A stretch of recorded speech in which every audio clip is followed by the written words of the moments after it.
The new math versus old math debate is something many students and parents are struggling with at home. Andy Yanni is in studio with a little bit more. Hi, Andy. Good evening, Nicholas and Lauren. Over the past few days, I spent some time talking to teachers and parents throughout the area to get to the core of the problem. Here's what I found.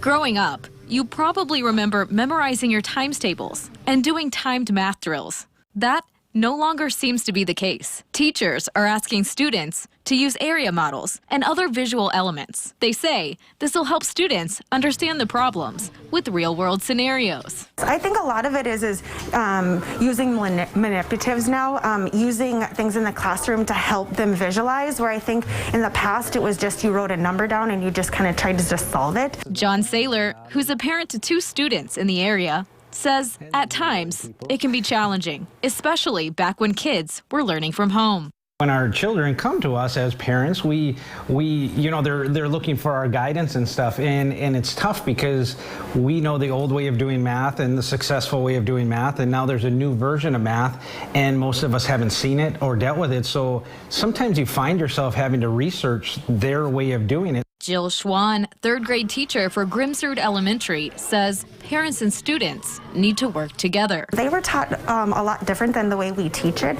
and I always like to tell students, like, hey, you need to try to be the teacher and explain to your parents how you're learning this. We always encourage showing your work, so then if they do get the answer wrong, us as teachers can look back and find the mistake that they made. Teachers have also been taking steps to stay up to date on Common Core math. Last December, I went with a few of my colleagues in the district to Colorado to learn a Minds on Math, and it was a different strategy on how to teach students different ways of looking at math. While some parents argue that these new methods take longer and are more difficult, Saylor says we must adapt with the changing times. In today's society, everything is about change, and you either adapt and overcome, or you fail to the old ways and stuff. So it's a lot of adapting and overcoming, and just trying to learn the new way and accepting the change.